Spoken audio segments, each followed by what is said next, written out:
चलिए, good evening students. आज BSc fourth same का नेक्स्ट जो हमारा टॉपिक है वो हम शुरू करेंगे यहाँ पे सॉल्ट हाइड्रोलिसिस। सॉल्ट हाइड्रोलिसिस क्या होता है पहले उस पर आते हैं, फिर कितने टाइप का होता है, उनके डेरिवेशंस हैं, उस पर फिर आते हैं। ठीक है ना। देखिए, सपोज आपका कोई एक आपका सॉल्ट है CH3 COO Na, सपोज इसी सॉल्ट को सोडियम एसिटेट है। इस सॉल्ट को हम रिएक्ट कराते हैं H2O के साथ। H2O को आप ऐसे लिख सकते हैं HOH। ठीक है ना। तो जैसे हम इसके साथ इसको रिएक्ट कराते हैं तो सॉल्ट के साथ की रिएक्शन जब किसके साथ करा रहे हैं, H2O के साथ, तो सॉल्ट इस H2O के HOH बॉन्ड को ब्रेक कराने की टेंडेंसी रखता है। ठीक है।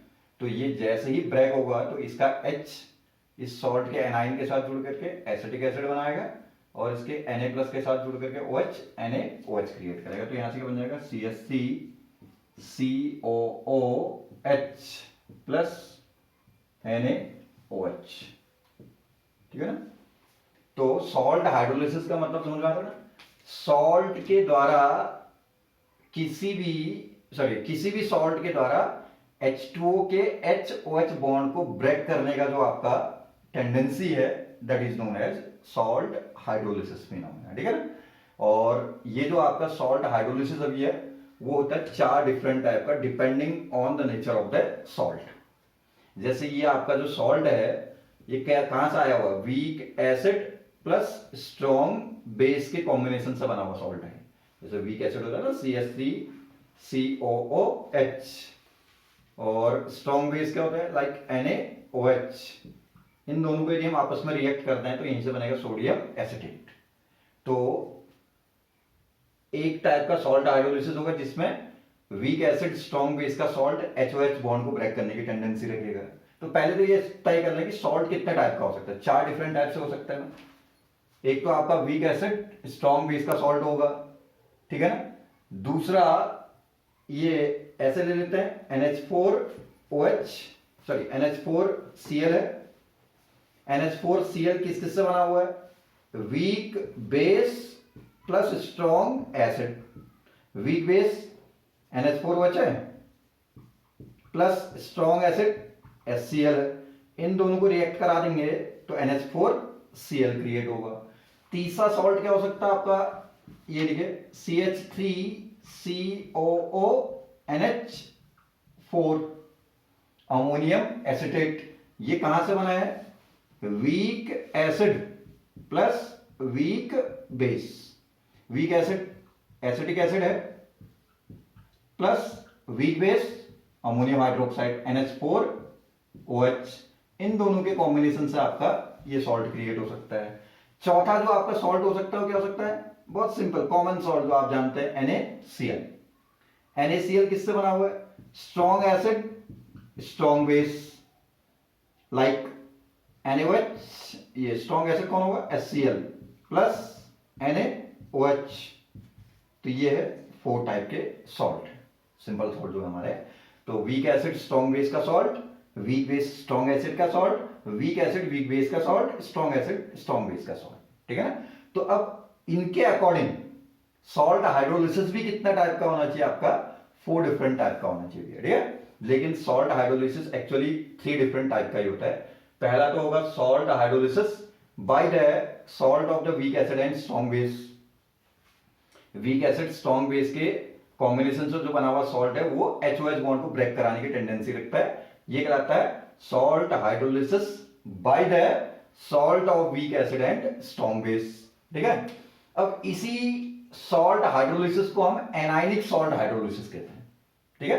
क्योंकि इस सॉल्ट के अंदर देखिए एनाइन कौन है, एसिटेट आयन है, और कैटाइन कौन है, Na+ आयन है। अब थोड़ा सा आप एसिड बेस थ्योरी को जानते हैं, कंजुगेट एसिड बेस थ्योरी को, तो वहां से मैं इस कंसेप्ट को डिफाइन करता हूं, जरा सुनिएगा। तो ये एसिटिक एसिड से आया हुआ ना एसिटेट आयन, तो एसिटिक एसिड एक वीक एसिड है, तो उससे आया हुआ जो एनाइन होगा, कंजुगेट एनाइन है उसका ना, तो आपका ये कैसा हो, वीक बेस होगा। हर एसिड के H+ निकल रहे, जैसे एसिटिक एसिड में से H निकलेगा तभी तो एसिटेट बनेगा ना। हर एसिड के क्या है, H प्लस रिलीज करने के बाद बनने वाला एनायन क्या होगा, उसका कंजुगेट बेस होता है, ठीक है। तो और एसिड और उसके कंजुगेट बेस की स्ट्रेंथ में इनवर्स रिलेशनशिप होता है। ये stronger acid, sorry weak acid है तो ये स्ट्रॉन्ग बेस होगा, जो एसिटेट आयन है स्ट्रॉन्ग बेसिक नेचर का होगा, ठीक है। और NaOH कैसा है, NaOH कैसा है, स्ट्रॉन्ग बेस है, तो इसके क्या है, आयनाइजेशन से जो आयन बनेगा वो कैसा होगा, वीक नेचर का रहेगा। तो जनरली आप इतना मानो कि ये इसमें से आपका जो सोडियम एसिटेट है, वीक एसिड स्ट्रॉन्ग बेस के कॉम्बिनेशन से बना हुआ सॉल्ट है, उसमें से स्ट्रॉन्ग नेचर का केवल क्या कौन है, एसिटेट आयन है। ये तो स्ट्रॉन्ग नेचर का नहीं है ना, ये तो आपका स्ट्रॉन्ग से आया हुआ तो कैसा होगा, वीक होगा। तो ये वीक से आया हुआ है तो कैसा है, स्ट्रॉन्ग होगा। तो केवल इसका कंट्रीब्यूशन होता है। तो इस रिएक्शन को आप चाहो तो ऐसे भी लिख सकते थे, ये CH3CONA को आप ऐसे लिख लो, ये देखिए, ये ऐसे दिखाता हूं इसको, CH3COO negative plus HOH equal to, ये बन जाएगा आपका CH3COOH plus OH negative ion लिख सकते हैं। क्यों, क्योंकि इस HOH में से ये एसिटेट आयन क्या है, वीक एसिड से आया हुआ बेस है, तो स्ट्रॉन्ग बेस है, तो इसमें से H प्लस लेने की टेंडेंसी रहेगा, बहुत स्ट्रॉन्ग टेंडेंसी रहेगा, क्योंकि वीक से आर का तो बहुत ज्यादा स्ट्रॉन्ग नेचर का है। तो ये इस बॉन्ड के ब्रेकिंग में कंट्रीब्यूशन किसका होता है, एसिटेट आयन का होता है। इसलिए हम केवल एसिटेट दिखाएं, इसका कोई कंट्रीब्यूशन ही नहीं है इस HOH बॉन्ड को ब्रेक करने में, तो उसको नहीं भी लिखेंगे तो कोई फर्क नहीं पड़ेगा। इसलिए इसको हम क्या कहते हैं, एनायनिक सॉल्ट हाइड्रोलिसिस कहते हैं, क्योंकि इसमें कंट्रीब्यूशन किसका है, बोथ, सॉरी है, इसमें कंट्रीब्यूशन केवल एनाइन का है, इसलिए इसको एनायनिक सॉल्ट हाइड्रोलिसिस कहते हैं, ठीक है ना। देन सेकंड टाइप का सॉल्ट हाइड्रोलिसिस, यदि हम रिप्रेजेंट कर देते हैं उसको भी देखिए थोड़ा सा, ये है आपका, ये NH4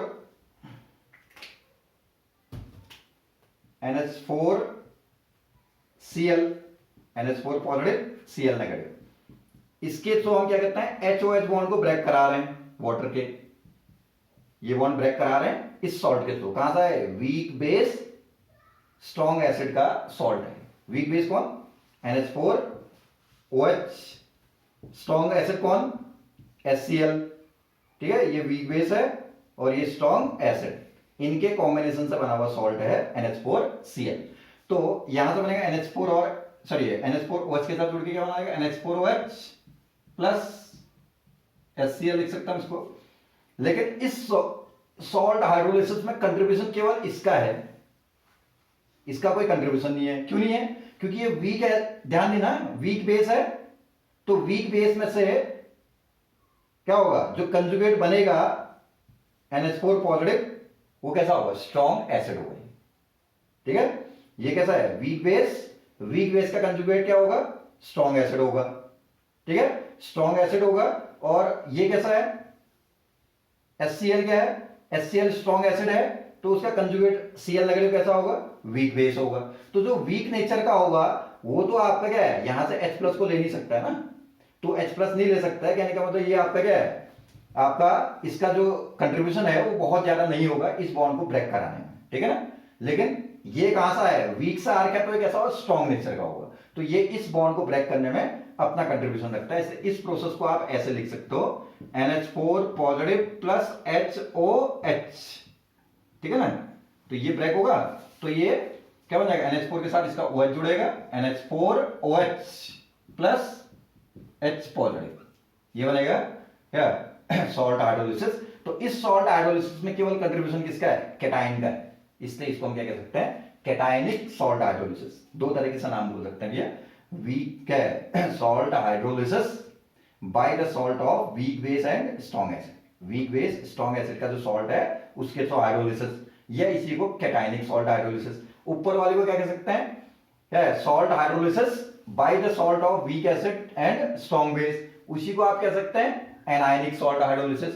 तीसरा आपका आएगा देखिए, CH3COONH4, इसके थ्रू मैं यदि HOH बॉन्ड को ब्रेकिंग कराता हूं तो इस ब्रेकिंग में ये एसिटेट एनाइन NH4 पॉजिटिव, ये कहां से आया एसिटेट, वीक एसिड से आया हुआ है तो स्ट्रॉन्ग है, ये कहां से आया, वीक बेस NH4 से आया तो ये भी स्ट्रॉन्ग है, तो दोनों का कंट्रीब्यूशन है यहां पे, ठीक है ना। इसलिए इसमें किसी को भी आप नेग्लेक्ट नहीं कर सकते हैं, तो यहां से बनेगा CH3COOH प्लस NH4OH। ठीक हो गया ना इतना तक? तो ये हो गया थर्ड टाइप का सॉल्ट हाइड्रोलिसिस। एक हो गया एनायनिक, एक हो गया आपका कैटायनिक सॉल्ट हाइड्रोलिसिस, एक हो गया आपका, इसमें आप कैटायनिक एनायनिक नहीं कह सकते क्योंकि बोथ का कंट्रीब्यूशन है, क्योंकि दोनों क्या है, वीक एसिड वीक बेस से आए हुए हैं, तो दोनों इस HOH बॉन्ड को ब्रेक करने में अपना कंट्रीब्यूशन देंगे कि दोनों स्ट्रॉन्ग है, ठीक है, कंजुगेट थ्योरी से। इसलिए आप ये सिंपल इसको कहेंगे salt hydrolysis by the salt of weak acid and by the क्या है, salt of weak acid and weak base. Then fourth type का जो सॉल्ट हाइड्रोलिसिस है, जिसको हम कह सकते हैं लाइक NaCl है। NaCl से यदि मैं HOH बॉन्ड को ब्रेक कराना चाहूं तो पॉसिबल होगा? नहीं हो सकता भैया, ठीक है। ये इस टाइप का सॉल्ट हाइड्रोलिसिस होता ही नहीं है। इसलिए मैंने कहा सॉल्ट तो 4 टाइप का था, लेकिन सॉल्ट हाइड्रोलिसिस 3 ही टाइप का है। ये 3 टाइप तो समझ में आता है आपको। चौथे टाइप का कंट्रीब्यूशन क्या है कि जो सॉल्ट है उसके थ्रू HOH बॉन्ड का ब्रेकिंग क्यों नहीं होगा? क्योंकि इसमें Na प्लस कहां से है, NaOH से है, HCl कहां से है, HCl से। NaOH भी स्ट्रॉन्ग है, HCl भी स्ट्रॉन्ग है, तो ये कैटायन एनायन दोनों कैसे होंगे? वीक नेचर के होंगे। इसलिए दोनों वीक नेचर के हैं, तो HOH बॉन्ड को ब्रेक करने में दोनों में से किसी का भी कंट्रीब्यूशन नहीं होगा, इसलिए ये HOH बॉन्ड को ब्रेक नहीं करा सकता है, ठीक है। तो ये हो गया हमारे 3 डिफरेंट टाइप का। और फोर्थ टाइप का पॉसिबल क्यों नहीं है, यदि कोई पूछता है तो आप बता सकते हैं कि ये जो आपका स्ट्रॉन्ग एसिड स्ट्रॉन्ग बेस का सॉल्ट है, वो उसमें प्रेजेंट दोनों कैटायन एनायन दोनों वीक नेचर के हैं, दोनों स्ट्रॉन्ग एसिड और बेस से आए हुए, तो इसे कंजुगेट थ्योरी से दोनों वीक हैं, तो HOH बॉन्ड को क्या है, ब्रेक करने में दोनों अपना कंट्रीब्यूशन नहीं प्रोवाइड कर सकते हैं, इसलिए इस समय HOH बॉन्ड का ब्रेकिंग नहीं होगा, ठीक है। वाटर में आप NaCl को डालेंगे तो HOH बॉन्ड ब्रेक कभी नहीं होता है, ठीक है ना। तो ये ध्यान रखिएगा क्यों नहीं होता है, क्योंकि ये दोनों कहां से है, स्ट्रॉन्ग एसिड स्ट्रॉन्ग बेस है, तो दोनों वीक नेचर के, तो कंजुगेट थ्योरी के अकॉर्डिंग वीक नेचर के हैं, तो HOH बॉन्ड को ब्रेक करने में दोनों में से किसी का भी कंट्रीब्यूशन नहीं रहेगा, ठीक है ना। देन फिर अब हम आते हैं यहां से किसी एक पर्टिकुलर टाइप के सॉल्ट हाइड्रोलिसिस को हम डिफाइन करते हैं। पहले तो इतने बात समझ में आए ना, सॉल्ट हाइड्रोलिसिस क्या है? वाटर के मॉलिक्यूल के बीच, मॉलिक्यूल में जो HOH बॉन्ड है उसको ब्रेक कराने का phenomena with the help of the cation और एनाइन और बोथ कैटाइन और एनाइन ऑफ द सॉल्ट। जैसे यहां पे केवल एनाइन का कंट्रीब्यूशन है इसको ब्रेक करने में, यहां केवल कैटाइन का कंट्रीब्यूशन है इसको ब्रेक करने में, ये दिख रहा है आपको। यहां कैटाइन एनाइन दोनों का कंट्रीब्यूशन है, वो तो कंजुगेट थ्योरी से आपको समझ में आ जाएगा। तो क्या है, breaking of the HOH bond of the water with the help of the anion of the anion और कैटाइन और both cation and anion of the salt, that will be called as salt hydrolysis. And depending on the nature of the salt, salt hydrolysis would be of the 4 different type. But practically fourth type is not possible due to conjugate acid base concept जो कि हम define कर चुके हैं, ठीक है। अब salt hydrolysis से रिलेटेड किसी एक सॉल्ट हाइड्रोलिसिस का हम डेरिवेशन कराते हैं, उसी के करस्पॉन्डिंग आप अदर को क्या है डेरिवेट कर लेंगे, ठीक है ना। देखिए पीएच डिटर्मिनेशन के लिए आपका यहाँ पे भी एक सॉल्ट हाइड्रोलिसिस का एक डेरिवेशन आता है, जिस डेरिवेशन को मैं यहाँ पे रिप्रेजेंट करता हूं, तो एक को आप समझेंगे, रिमेनिंग को आप खुद करने की कोशिश करेंगे, ठीक है ना। देखिए ये लिख लेते हैं CH3COO negative plus HOH, sodium acetate है, तो Na प्लस नहीं भी लिखेंगे तो कोई फर्क नहीं पड़ेगा, हमने बताया उसका कोई रोल ही नहीं है प्रोसेस में। तो ये क्या हो जाएगा, CH3COOH plus OH negative ion, ठीक है ना। इस प्रोसेस के लिए इक्विलिब्रियम कांस्टेंट क्या कह सकते हैं, रिवर्सिबल प्रोसेस है, तो equilibrium constant K equal to कितना होगा भैया, equilibrium constant K equal to product concentration upon reactant concentration. ये हो गया CH3COOH into OH negative concentration divided by CH3COO negative into H2O concentration, ठीक है। H2O को K के साथ इधर लेके आते हैं, तो ये बनता है आपका एक कांस्टेंट जिसको हम कहते हैं KH, हाइड्रोलिसिस कांस्टेंट कहते हैं KH है। KH क्या है, हाइड्रोलिसिस कांस्टेंट। ये कैसे है, H2 कंसंट्रेशन और K का प्रोडक्ट है, ठीक है। तो यहां से CH3COOH concentration into OH negative ion concentration divided by CH3COO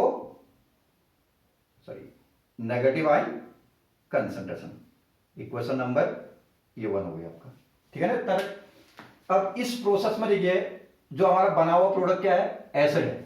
जहां पे एसिड बनाया तो वीक एसिड है तो उसका आयनाइजेशन शो करेंगे, वीक बेस बना होगा तो वीक बेस का आयनाइजेशन, दोनों बने तो दोनों का आयनाइजेशन शो करेंगे, ठीक है ना। जैसे हमने कहा ना, ये आपका एनाइनिक सॉल्ट हाइड्रोलिसिस में एसिड बन रहा है, कैटाइनिक सॉल्ट हाइड्रोलिसिस में बेस बनेगा, और जिसमें बोथ एनाइन कैटाइन दोनों का कंट्रीब्यूशन होता है। वीक एसिड वीक बेस के कॉम्बिनेशन से जो सॉल्ट बना था उसके थ्रू हाइड्रोलिसिस कराते हैं तो उसमें एसिड भी बनेगा बेस भी बनेगा, तो उसमें दोनों का आयनाइजेशन करेंगे। तो करस्पॉन्डिंग आप एक के डेरिवेशन से और वो कर सकते हैं। तो देखिए CH3COOH आयनाइज करेंगे तो क्या बनेगा भैया, CH3COO negative plus H positive, ठीक है ना। इस प्रोसेस के लिए भी क्या होगा, इक्विलिब्रियम कांस्टेंट आएगा। एसिड है तो Ke कहेंगे, मान लिया बेस बना होता तो Kb कहते हैं उसको, एसिडिटी कांस्टेंट बेसिसिटी कांस्टेंट जो भी कहते हैं, ठीक है ना। तो यहां से CH3COO negative ion concentration into H plus ion concentration divided by CH3COOH concentration के इक्वेशन नंबर 2, ठीक है। एंड एक कंसेप्ट को हम पहले से जानते हैं, concentration of H positive into concentration of OH negative, मैंने पीएच वाले कंसेप्ट में आपको डिफाइन किया था, इक्वल टू कितना होता है, KW होता है, ठीक है। वाटर के केस में H कंसंट्रेशन OH कंसंट्रेशन का जो प्रोडक्ट होता है वो KW होता है, जिसकी वैल्यू कितनी थी आपका 10 की पावर -14, ठीक है ना। तो ये इक्वेशन नंबर 3, ये तो हम नोन इक्वेशन है, ये K हमने इस बने हुए एसिड के लिए जनरेट करेगा, ठीक है। अब now multiplying and dividing equation 1 by concentration of H positive ion, ठीक है। अब इसमें भी तरीका याद करिएगा, देखिए इस इक्वेशन में हमारे पास ऑलरेडी OH दिख रहा है, ठीक है ना। तो हम H से मल्टीप्लाई भी करेंगे डिवाइड भी करेंगे, बाई चांस H दिख रहा होता तो हम OH से मल्टीप्लाई भी करेंगे डिवाइड भी करेंगे, ठीक है ना, कोई दिक्कत तो नहीं ना। देन देखिए फिर कैसे, कितना हो जाएगा, KH equal to concentration of CH3COOH ये इंटू OH नेगेटिव इंटू क्या करेंगे H positive divided by concentration of किसका था यहां CH3COO नेगेटिव, तो H से ऊपर मल्टीप्लाई किया तो H से नीचे डिवाइड भी कर लिया तो कोई चेंज नहीं आएगा इक्वेशन में। इसको मान लेते हैं इक्वेशन नंबर 4, ठीक है। क्या हमने पहले इस सॉल्ट हाइड्रोलिसिस प्रोसेस के लिए के, फिर वाटर को यहां लेके आया तो KH बनेगा हाइड्रोलिसिस कांस्टेंट, फिर प्रोडक्ट जो बना हुआ है एसिड बना हुआ है उस एसिड का हमने आयनाइजेशन शो किया तो उसके लिए एसिडिटी कांस्टेंट, एसिड है तो बेस होता तो Kb लिखते हैं। देन ये तो आपका कॉमन रहेगा, H और OH का प्रोडक्ट ऑलवेज KW होता है वाटर के केस में, तो ये हो गया इक्वेशन 3। अब आपने इक्वेशन नंबर 1 पे OH ऑलरेडी दिख रहा है तो H से मल्टीप्लाई और डिवाइड करना, बाई चांस H दिख रहा होगा तो आप OH से मल्टीप्लाई और डिवाइड करना उसमें, ठीक है। अब देखिए इक्वेशन 4 में इक्वेशन 3 से H OH की जगह हम कितना रख लें, इतने की जगह KW, ये देखिए H OH की जगह हम क्या रख लें KW, ठीक हो गया। ये दिख रहा है देखो acetic acid upon acetate into H, ये जस्ट इसका उल्टा दिख रहा है, acetate into H upon acetic acid, तो यहां उल्टा है acetic acid upon acetate into H, तो ये Ka था तो ये क्या हो 1 अपॉन K। तो इक्वेशन 2 3 एंड 4 से अकॉर्डिंग टू इक्वेशन 2 3 एंड 4 से कितना हो जाएगा KH इक्वल टू कितना, इतने की वैल्यू कितनी हो गई है, इतने की value KW divided by KA, ठीक है। That is equation number 5। अभी काम आएगा भी हमारे इक्वेशन, ये इक्वेशन नंबर 5 होगी। यहां तक मेरे ख्याल से कोई कंफ्यूजन नहीं होना चाहिए किसी को। देन अब हम आते हैं इसी सॉल्ट हाइड्रोलिसिस में दोबारा आता है, यहां तक कि मेरे ख्याल से किसी को कोई कंफ्यूजन की कंडीशन नहीं होनी चाहिए। अब आते हैं इसी सॉल्ट हाइड्रोलिसिस को हम दोबारा से रिप्रेजेंट करते हैं, देखिए CH3COO negative plus HOH equal to CH3COOH plus OH negative, Ostwald लगाते हैं इसका, ठीक है ना। सपोज इसका इनिशियल कंसंट्रेशन कितना था, C, इसको भी कितना मान लें, चलो ये तो वाटर, इसको आप कंसीडर नहीं भी करेंगे चलेगा, वाटर तो आपका क्या होगा, एक्सेस अमाउंट पे होगा ना यहाँ पे, तो यहां से ये कितना हो गया 0 0, T इक्वल टू कितने पे 0 पे, टी टाइम पे क्या होगा, एक सर्टेन अमाउंट ऑफ वाटर का क्या होगा, हाइड्रोलिसिस हो जाएगा, तो कितना हो जाएगा यहां से, ओस्टोवाल में जैसे लिखते हैं 1 मोल होता है तो कितना बचता है 1 माइनस अल्फा, ये इसको डिसोसिएट करता है, तो आपका ये कितना हो जाता है अल्फा, और ये कितना होता है अल्फा। अब सी मोल के रिस्पेक्ट में हम चलेंगे तो कितना सी इंटू 1 माइनस अल्फा, ये भी कितना सी अल्फा, ये भी कितना सी अल्फा, ठीक हो गया। तो इस क्या है ओस्टवाल कंसेप्ट से एसिटेट आयन का कंसंट्रेशन इक्वेशन नंबर 1 में एसिटेट आयन का कंसंट्रेशन पुट कर लेंगे, एसिटिक एसिड का कंसंट्रेशन ये दिख रहा है सी अल्फा, पुट कर लेंगे, OH का कंसंट्रेशन सी अल्फा पुट कर लेंगे, सो KH इक्वल टू कितना हो जाएगा, KH equal to acetic acid c alpha into c alpha divided by c into 1 minus alpha, एक सी कैंसिल हो जाएगा। वाटर को हमने क्यों नहीं लिया इसके कंसंट्रेशन को, क्योंकि वाटर इस इक्वेशन में वैसे भी नहीं है, और वैसे भी हम कहते हैं कि वाटर वो क्या है एक्वस मीडियम में सॉल्ट को डाल के उसको हाइड्रोलाइज करें, तो जो एक्सेस अमाउंट होता है उसके कंसंट्रेशन पे रेट डिपेंड नहीं करते हैं, इसलिए वो कंसेप्ट से हम उसको छोड़ के चलते हैं। तो कितना आ जाएगा यहां से इक्वल टू कितना हो गया c alpha square upon 1 minus alpha, ठीक है। अब हम कंसिडर कर लेते हैं 1 माइनस अल्फा को हम अप्रोक्स कितना लेके चले 1, तो कितना हो जाएगा KH equal to c alpha square और अल्फा इक्वल टू कितना है KH अपॉन C, ठीक हो गया, KH अपॉन ये C नीचे आ जाएगा, तो अल्फा स्क्वायर इक्वल टू कितना है KH अपॉन C हो जाएगा, तो alpha equal to root KH upon C हो जाएगा, ठीक हो गया कितना। अब KH की ये इक्वेशन नंबर 6, अब देखो KH हमने यहां निकाल के रखा होता है, इस KH को आप यहां पुट कर लो, तो अकॉर्डिंग टू इक्वेशन 5 एंड 6 से KH को यहां पुट करोगे तो alpha equal to root KH की जगह कितना है KW upon KW upon KA into C हो गया ये, ठीक है। देन अब क्या करेंगे, देखिए अल्फा निकल गया हमारा, तो हमारे पास OH कंसंट्रेशन चाहिए हमको, क्योंकि मैं पीएच का इक्वेशन चाह रहा हूं ना, तो OH कंसंट्रेशन कितना हो जाएगा बोलो, OH negative ion concentration equal to c alpha equal to C, तो ठीक है अल्फा की वैल्यू यहां से पुट कर लें इक्वेशन नंबर 7 से, C into under root KW upon KA into C, ठीक है। ये अल्फा की वैल्यू हमने यहां पुट किया, हमने ये अभी जितना काम किया है क्या के लिए किया, अल्फा निकालने के लिए, ताकि हम C के साथ में अल्फा को पुट कर सकें, तो ये पुट करके यहां से OH negative ion concentration equal to आ जाएगा भी आपका कितना, यहां एक काम करो अंदर C से दोनों को मल्टीप्लाई, C स्क्वायर में C बाहर आएगा तो C से C कैंसिल हो जाएगा ना, तो अंदर ऊपर का C बचेगा, तो ये बच जाएगा आपका root KW into C upon KA, ठीक, OH कंसंट्रेशन आ जाएगा। देन अब एक फॉर्मूला फिर, और जो हम वहां पहले बोले थे कि सीक्वेंशियल चलना है, सारे वीडियोस को आपने देखना है और आगे को दिक्कत नहीं है। H into OH concentration equal to कितना होता था KW था, ठीक है। सो कंसंट्रेशन ऑफ H कितना आ जाएगा फिर कितना KW upon OH negative ion concentration हो जाएगा यहां से, ठीक है। तो H कंसंट्रेशन कितना आ जाएगा KW upon OH ion concentration, तो KW की value sorry OH ion concentration तो निकाल देगा ना ऊपर ये, तो कितना आ जाएगा H concentration equal to KW upon कितना हो जाएगा under root KW into C upon KA, ठीक, इसमें किसी को दिक्कत नहीं है ना। तो ये कितना आ जाएगा, देखिए इसको मैं कैलकुलेट करके यहां लिख लेता हूं, H कंसंट्रेशन इक्वल टू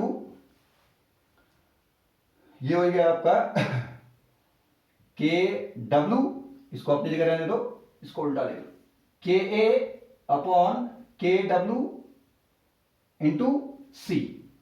तो इसी को क्या लिख लें, एच कंसंट्रेशन इक्वल टू, फिर के डब्ल्यू से अंदर दोनों को मल्टीप्लाई करोगे तो के डब्ल्यू का स्क्वायर, एक के डब्ल्यू कैंसिल हो जाएगा, तो ऊपर अंडर रूट में बच जाएगा के डब्ल्यू, कितना हो जाएगा अंडर रूट के ए इंटू के डब्ल्यू अपॉन सी। ये हो गया हमारा एच कंसंट्रेशन, ठीक है ना। तो एच कंसंट्रेशन निकल गया, तो पीएच निकलने के लिए कोई दिक्कत नहीं है, पीएच का फॉर्मूला बहुत इजीली कैलकुलेट हो जाएगा। तो देखिए यहां तक मैं थोड़ा सा एक बार हल्का सा रिवाइज कर रहा हूं। देखिए पहले सॉल्ट हाइड्रोलिसिस कराया आपने, वीक एसिड स्ट्रॉन्ग बेस का सॉल्ट था, तो उसमें वीक एसिड से बना हुआ आया हुआ जो एनाइन है उसका कंट्रीब्यूशन है एसिटेट, और स्ट्रॉन्ग बेस लाइक NaOH से आया हुआ Na+ था, इसके साथ में उसका कंट्रीब्यूशन नहीं होगा, क्योंकि वो स्ट्रॉन्ग से आया तो वीक नेचर का होगा, उसका कंट्रीब्यूशन नहीं होगा इस बॉन्ड को ब्रेक करने में, इसलिए उसको नहीं लिखा है। तो इसको एनाइनिक सॉल्ट हाइड्रोलिसिस कहते हैं। तो इस एनाइन ने इसके H को लेकर के बना एसिटिक एसिड, और OH नेगेटिव आयन क्रिएट हो गया आपका, ठीक है। इस प्रोसेस के लिए क्या है तुम्हारा इक्विलिब्रियम कांस्टेंट, ये हो गया।